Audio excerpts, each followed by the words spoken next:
Hey there guys, and welcome back. So, this is, as you can see from the side here, a little over 3 hours, like 3.5 hours.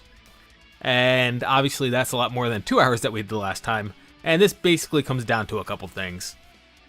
First off, this second hour in here, for reasons outside of the scope of this video, did not progress very quickly on that. One of those things, I don't like to include stuff that does not directly involve the code in the video, so I'll avoid talking about it, but one of those things, I was not as productive due to outside circumstances in this hour as I wanted to be, therefore I added on the third hour, and then the third hour ran long because I was in the middle of a major change and did not want to lose my train of thought. Now, what were the changes that took place this time? And they basically come down to three different categories. The first is that, well, first off, I mentioned last time that, give me half a second. Let's see, where was it? Yes, that the rewards would become an encounter, right? So, that's funny, I'm not seeing it on the GitHub though. Oh, this is GUI, sorry. Here. So we added in the rewards encounter, which is, let's see, not there, there it is. So we added in the rewards encounter, which meant that we had to refactor a whole bunch of code to remove rewards from previous encounters. So that's the first category, was just changing up how we handled rewards, because I kept on saying, you know, this is something, it really should work this way, and not everything needs a reward, etc, etc, etc. And as I said at the end of the last video, I was just slowly talking myself into it, and therefore that was the first thing I did in the first hour, was decouple rewards from all other events, which obviously has ramifications that we had to sort out. The next thing that we did was I started working on the choice, and while working on the choice, I ended up streamlining a lot of the other encounters. So we'll go into that as we get there, just streamlining the encounters. And the third thing that happened, actually, I guess there's four categories, 4 major points at any rate. I was going to do categories, but sounds like I'm doing more or less major points here. So as you can see, we now have this class called rewards GUI. And you'll recall how last session, actually no, I guess this was my third category and it's going to bleed over into the other one. Okay, yeah. So you recall how last session I also complained about the fact that we're using global variables. So in a couple different places, it's both here in rewards, it's over in combat, and then it was somewhere else. There's one other place. Actually, I guess you can also say over here in map demo, some things I did over here also falls into this category. But I did a lot of, between the second and third hour, decoupling things from the global game variable. So that was a pretty major undertaking that I'm not even done yet. And for that reason, the demo is not actually playable this time. Not that I added enough really to show the demo, but to justify showing the demo. There's not really enough added at this point because of all the refactoring I did to actually show the demo, but that is everything that happened, and we do have everything 99% decoupled from the global variables. Now, I will say, and I don't know if I quite said this as explicitly in the last session, in HTML, global variables are actually alright. People don't really care if you use global variables to begin with in HTML, or I should say JavaScript, in JavaScript on HTML pages. It's actually accepted, accepted coding style to use global variables. So, practice, that was actually the word I was looking for, accepted practice. So, for that reason, I didn't need to do all this decoupling, but frankly, from the rest of programming, well, I shouldn't say the rest, because there are other categories of programming where global variables are also right, but from kind of your more modern object-oriented programming standpoint, global variables are generally considered bad, or at least frowned upon because they can cause problems, and therefore I just have an aversion to them. So one of the things, we could have let the global variables in here, but I am me, and I don't particularly like them because, again, in my background, I do a lot of other coding, so therefore we took them out. So let's kick you over to VS Code and start going over stuff. So. Let's see, where do we start? All right, this is something that happened in round 3, and you know what? I guess maybe I was going to say this is super easy to go through, and therefore I was going to go ahead and hit the changes to the map first. But the first thing I did do chronologically was decouple the rewards, so I guess we'll go over to rewards. So over in encounters.js, and we'll also look at the GUI for rewards because that also changed. So encounters.js. So as you see down here, there's our reward encounter. It works extremely similar. However, down here we do have our parsing of the rewards. Now, in the code that we have already, rewards are often already parsed. They're pre-parsed by other things, and therefore we don't actually need this. So for that reason, if we come over to parse rewards down here, you'll see that we actually check to see whether or not the constructor is a reward, because that's what means we already parsed it. So in case that's already the case, I added that catch in there to make sure we're not trying to reparse it. And these just get added onto this result. Now, alongside that, you will recall me saying last session that the base encounter, let's see, that's right here. We probably could just do a super in everything to get a base dictionary from the encounter.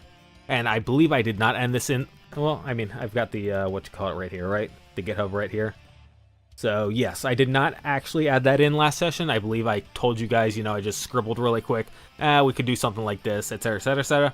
Well, now we do. And, Control C, I decided that the exit button would be a global one, a baseline option for all encounters. So that's up here, and then you'll also notice this on exit. We will come to that, back to that in a minute, but we now have an, as you can see here, on exit callback available for all encounters. Again, that's part of another change back to streamlining, excuse me. So we will go over that in a little bit. However, coming back down here to the rewards, or actually I guess rewards is basically done, right? There wasn't really much else to rewards here. Yeah, so anyway, everything just has this pattern now of super.init and then updating the init as necessary. So that is that. Let's see, and then I said we were going to go over to rewards GUI. So actually, it doesn't make sense to go over to rewards GUI. So basically, yeah, okay, we can talk about this now. This happened so for rewards, this happened in the 2nd hour. For combat, this happened in the 3rd hour. And basically back to avoiding decoupling the game, right? So now that the, or I say the game, but the global variable game, okay? So let me keep open here so that I don't lose it again, because we just lost the encounters.js. Oh, no, we did not, evidently. I just am blind. So back here, when we initialize, you'll notice that all these inits take game so that we can assign game to this .game, and game gets put into the base dict, the encounter options, which is how I refer to it all over the place. So these encounter options, which are these objects that we're building up through the init encounter function, right? These all now have access to the game as one of their options. So at that point, I decided to, instead of having all this as loose code, there is, let's see, in reward, is there any? I know there is in combat. Okay, no, everything in reward is now tied to the reward GUI class. In combat, I do have some agnostic functions left over that I did not bother putting into the class. However, at this point, we now accept encounter options, which is those objects I was just showing you, and we store those so that we can refer to them later. And I have some getters. So for example, in the rewards GUI, I have a getter here that just returns this dot encounter options dot game. So that is that.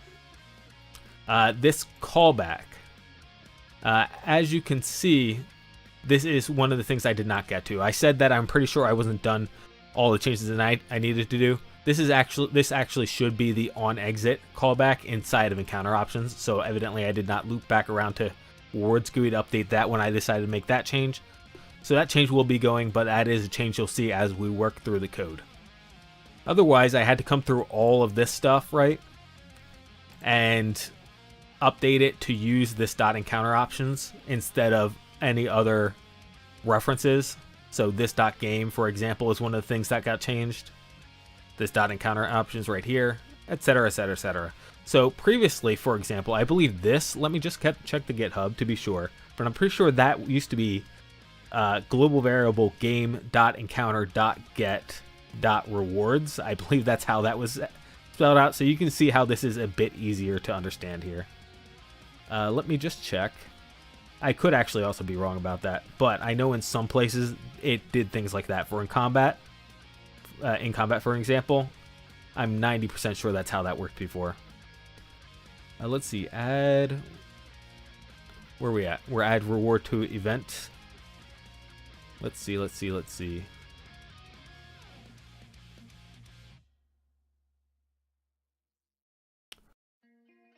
The funny thing is that I am not seeing, where is this at?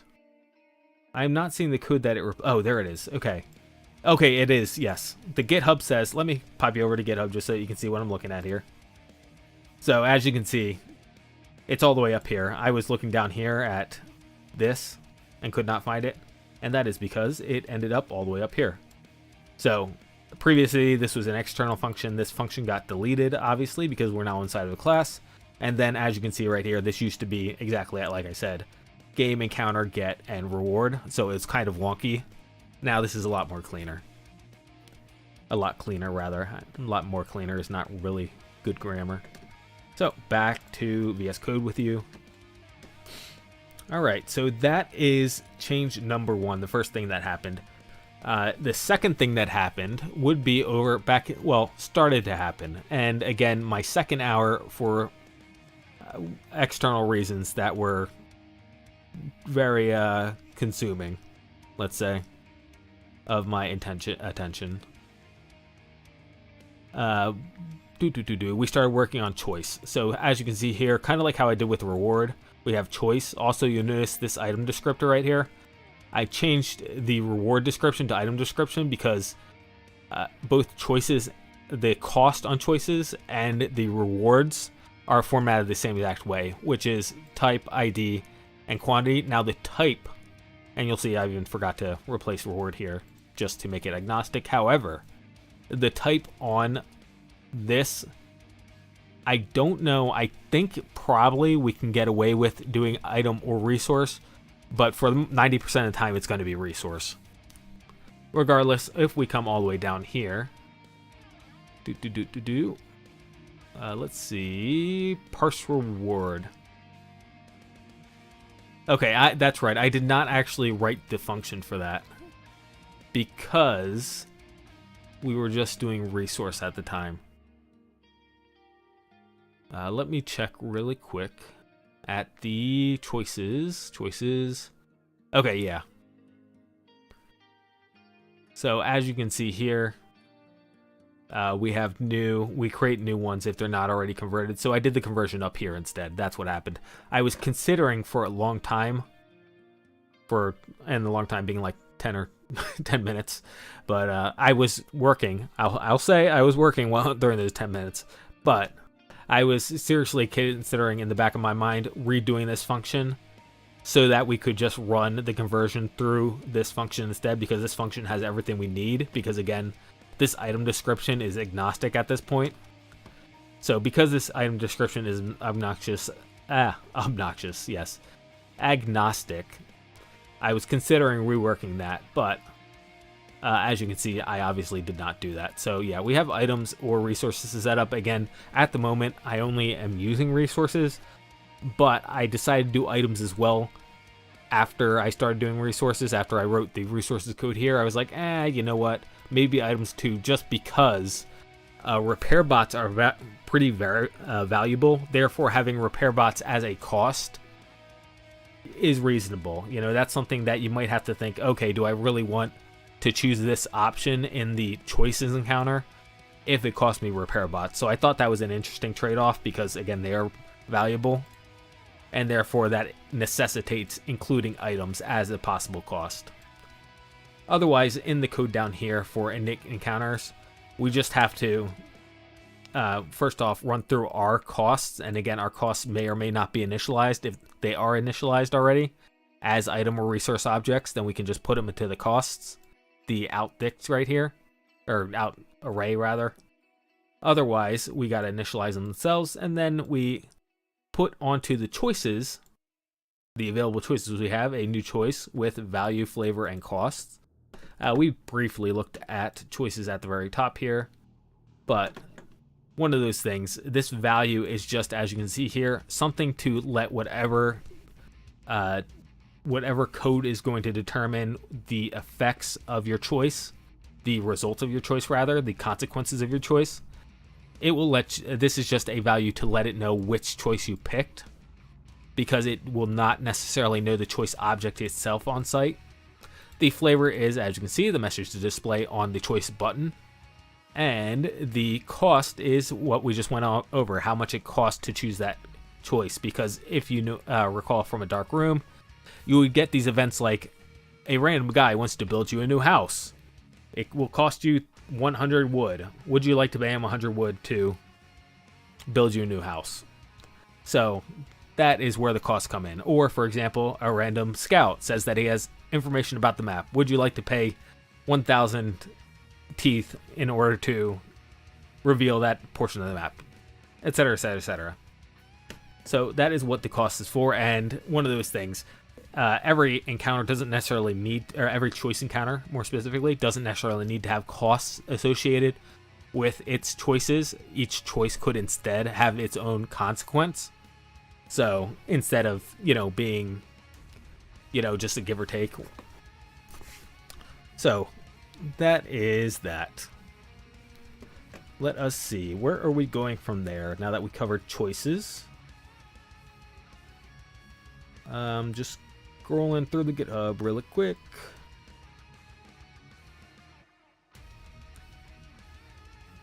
It's one of those things, because I did this rearrange on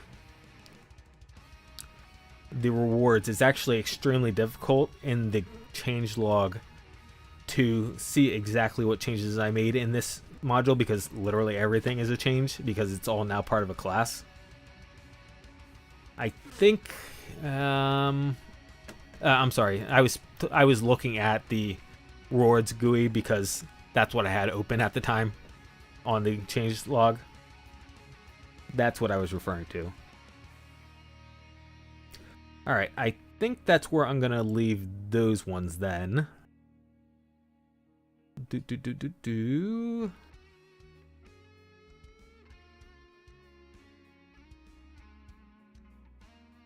I'm trying to think. Yeah, it's gonna be in map demo is where our next set of changes come in, I believe, chronologically speaking.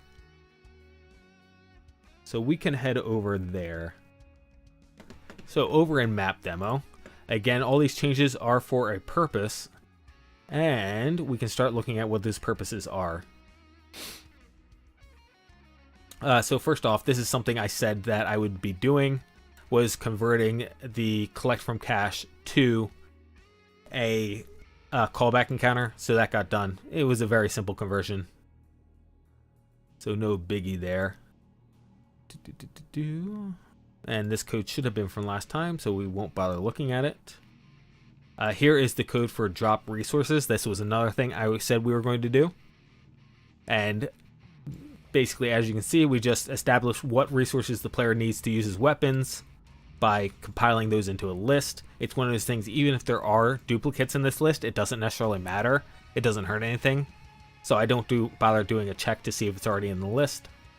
And then we go through all of the player's resources, and if that resource is in the list, then we keep it. We do not discard it. Otherwise, we discard it with the delete. Again, we are just deleting the resources right now. In theory, in game, the resources would get transferred to the colony instead, as I've talked about before. Also, to note, keys on an object are strings.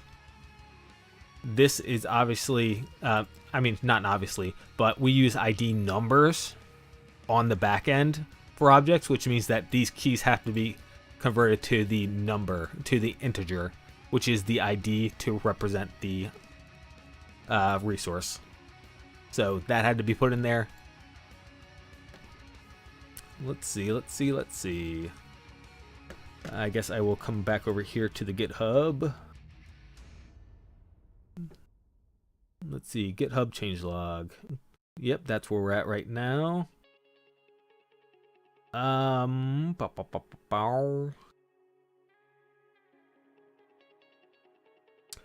Okay, this is...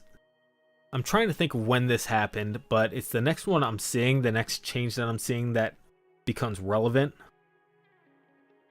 So we will go ahead and go over it.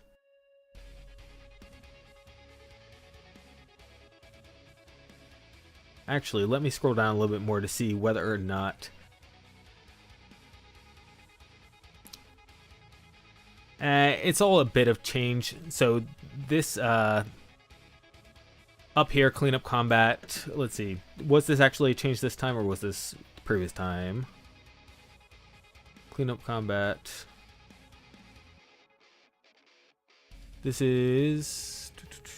There's finish combat. So this is above that.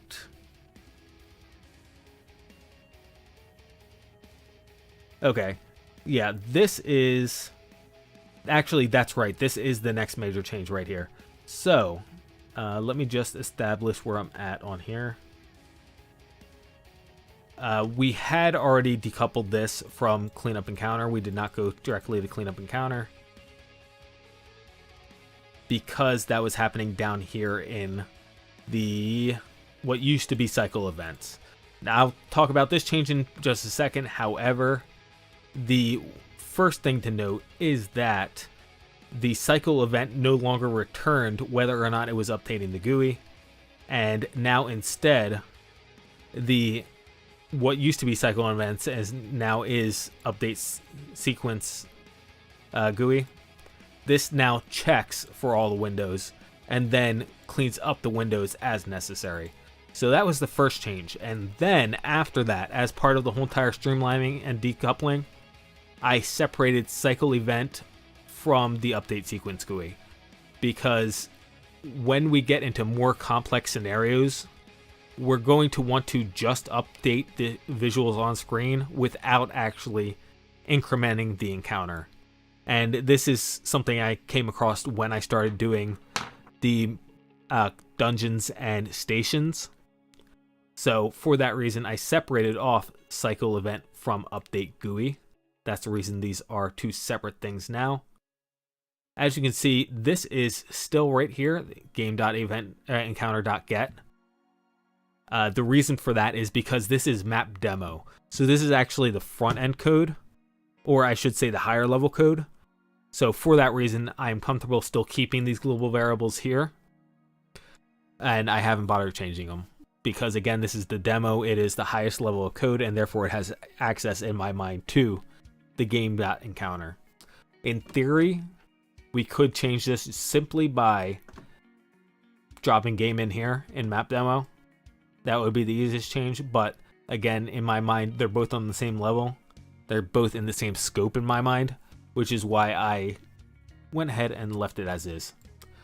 Now, really quick, because this is, well, just to demonstrate really quick, because I kind of glossed over it. As you can see, if there is no event, then it cleans up both the windows by itself by checking whether or not the window is displayed. And you check by checking whether or not the class list contains shown. That's how we decide whether or not the window is displayed. And down here, as you can see, the same thing happens with combat. Now it just checks if the event, if the event pop-up is in the current pop-ups, then it cleans up the encounter, and the opposite for everything that is not combat cleans up combat. So there's that. And then as you can see down here, this is our GUI. So back to those changes to rewards GUI that I just showed you. So now instead of calling load reward event like we do up here for load message and load callback, we create the GUI first, the GUI object first, and then call that object's load reward event function.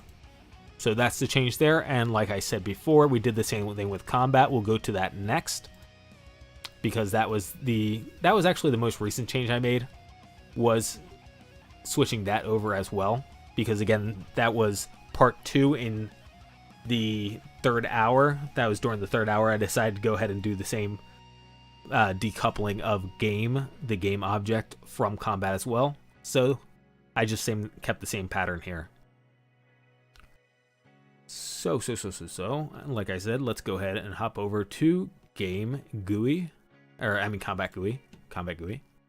So very simply, we scroll up to the top here, we see combat GUI. It takes the encounter options just like everything else. Everything at this point should take encounter options, is my design pattern I'm going with. All of these front end GUI functions.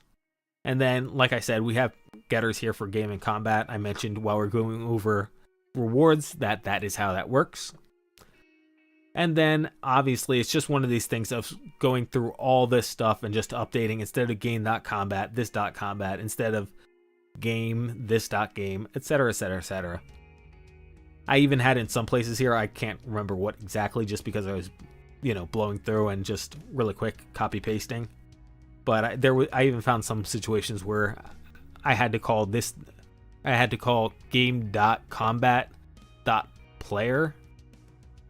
So those obviously got converted to just this.combat.player. So it was a pretty long chain. Another thing to mention is I have to bind here. I'm pretty sure I have to bind. I'm pretty sure I'm not crazy, but I'm pretty sure I have to bind this to these callbacks for these event listeners, which is important. I may be crazy and I may not actually need to do that, but that was a change that had to happen in order to get the reference back to this, because those functions, as you can see, if we actually look at this, right there, clear animation. Clear animation is one of those functions I mentioned earlier at the very beginning. Did not get put into the combat GUI class. It stays agnostic, and therefore it does not need a reference back to the combat GUI class. So that did not need the binding. Otherwise, no other changes in here. Just, again, updating every single last reference to be valid, and getting rid of all the export functions, etc. calls, because they are now class members. And like I said, just to clarify, these are the two functions that are completely obnoxious. Oh my goodness, that's the second time I've said obnoxious. Agnostic. They do not need references to anything else. They can do everything they need to do without a reference. So therefore, I did not put them into the combat GUI class. So that is the entirety of that. Now let me see. We can go on to map now. So map changes actually happened at the beginning of hour 3. This was at the end of hour 3. So I did skip around a little bit here, but that's because we were talking by category more or less. And by category happens somewhat in chronological order. So we only ended up slightly out of chronological order. As you can see, I now have a station symbol. And correspondingly, I have enter and leave station.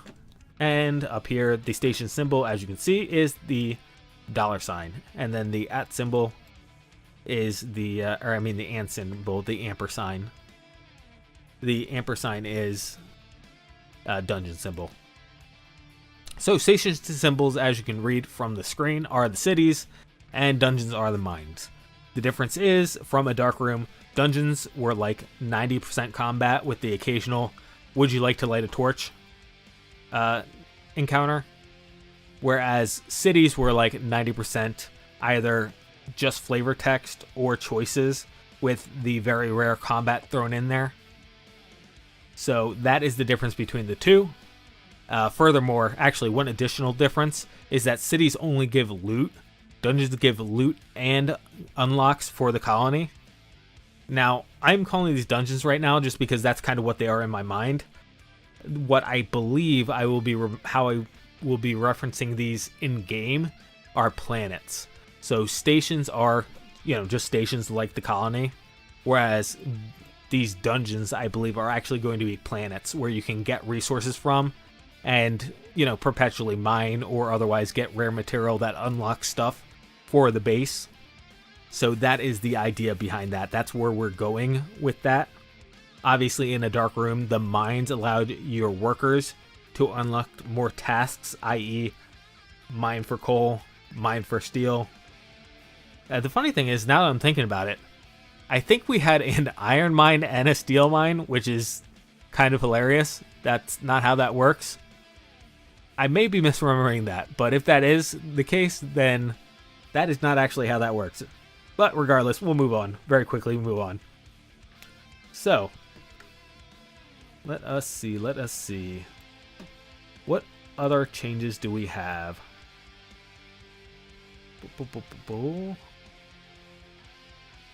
Okay, I didn't formally address the on-exit thing, I don't believe. So we are going to very quickly look at that. So over encounters. Actually, I guess this should be encounter GUIs. Oh, this is GUIs. Okay. So you can see how encounter options.onExit is now the exit button's callback. So we set that actually all the way back in the encounter class. And that just gives you different options. So kind of like how we last time had a label, we were able to modify the label. This time we can also modify the on exit. And the part of the reason why I did that, well, part of the reason was for streamlining it, because combat needs to finish combat at the moment. Let's go back to the map demo. Where's the map demo? So combat.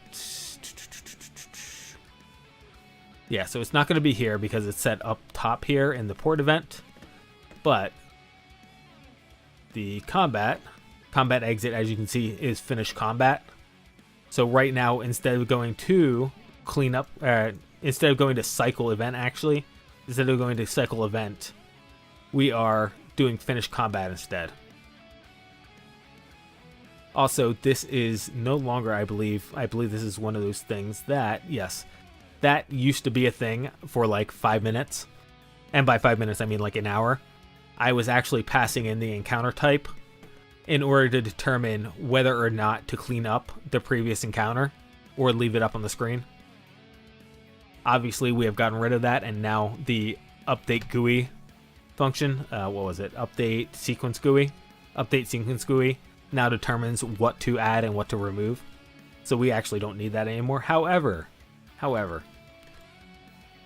because this is different and this doesn't actually go to any of the other things, we need to be able to signify that, which is what the on exit is. You'll notice that this actually says combat exit instead, and that is only because if we head over to encounter script, I modified the build combat encounter. So 2 different changes I made in the big build combat encounter. First, we added in the option to override the exits. So when you do this, you have to provide the on exit as a default. Technically speaking, you don't necessarily need to. You don't necessarily need to provide the on exit. However, if you don't provide the on exit, you have to provide all the other exits. But otherwise, you could provide an on exit that functions normally and then override any individual on exit using your options right here for the function. Additionally, we have a message option right here, as you can see, and that will actually instead put a message encounter in before you engage with the enemy. So those are the 2 changes that we made to build a combat encounter. Again, leveraging the fact that we now have a new on exit function, encounter option to leverage. So there is that. And let's see. I feel like I have one more thing to go over. I just can't remember what it was. Oh yes, that's what it was. Back over at Map Demo, we started working on, I said I was going to work on the dungeons in the station, and I did. However, I did not obviously get done because I started doing other things. I got sidetracked on handling other changes. So, right here. So, when you first call Dungeon Station event, we set up a floor reference and then a max number of floors. Now, if you read through all this text here, it basically says that, you know, a lot of this stuff would be randomized and it would be modified by when in the game you're entering the dungeon. So earlier dungeons or stations are shorter than later dungeons or stations because you're less powerful. So we don't do that, and we don't do randomization of events just yet. Otherwise, I am trying to establish a pattern for doing this in the future, so I more or less can copy paste this code out and then just put in random, you know, a randomization function in order to create it. So as we come down here, you can see I'm establishing a tier, and this would be the tier of random encounter, how difficult the random encounter is or how punishing the encounter is. And that's based off the floor, and we're doing every other floor. So floors 0 and 1 are a tier 0, quote unquote. Floors 2 and 3 are a tier 1, and so on until you're out of floors. And then I haven't gotten there yet, but the last floor would be a reward floor, because at the end of any cities or mines, you get a treasure trove, basically, to pick from. So we'll also have to handle that. But otherwise, again, as is reiterated right here, normally this event and this event, or rather this message and this message, would be randomly generated, and then we just create a message encounter because this is floor 0, as you can see here, and floor 0 is always you stumble upon a blah blah blah. So that is what that deal is here. And as you can see, basically the whole entire loop right here, this build next segment, is a loop. So we have our sequence, which is passed in here originally, but is passed in via the build next, via the callback on whatever encounter we create.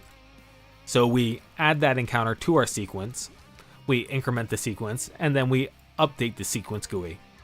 And that will load the new encounter that we just created in this block right here into the sequence. That way we're building the sequence incrementally as opposed to building the sequence all at once and then running through the sequence as we go. Now, technically speaking, doing it that way would also be valid. There's no reason why we necessarily need to do it this way.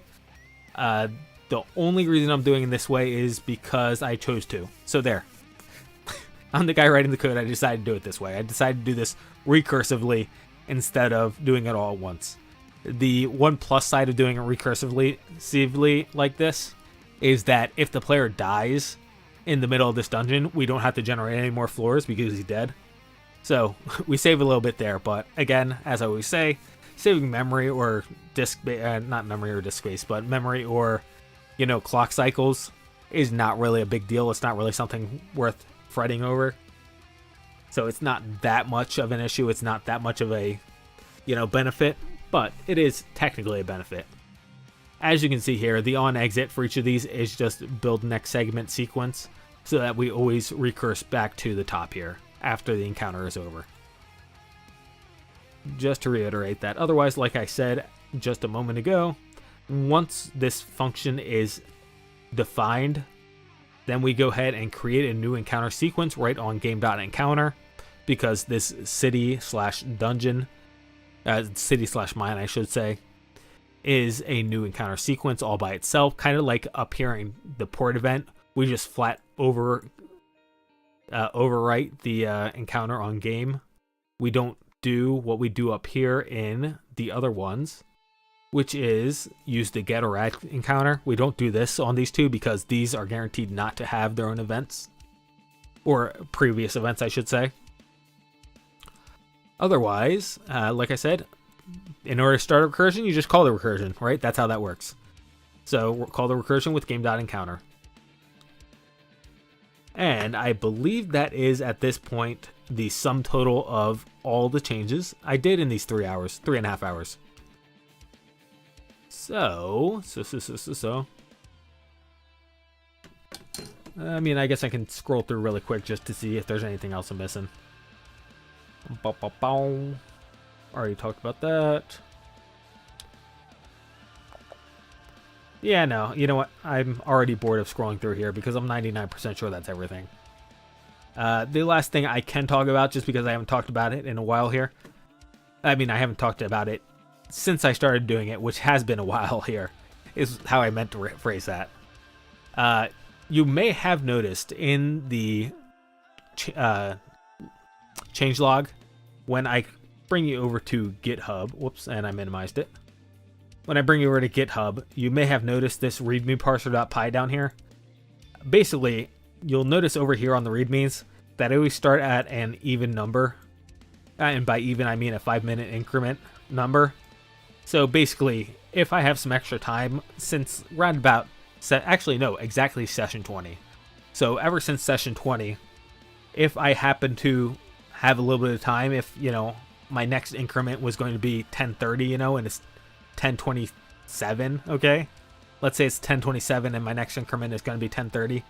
Well, I'll just hop over and write a couple lines over here. As you can see, well, you can't actually see it here because this is only the changelog. So let's go ahead and swap you over to VS Code.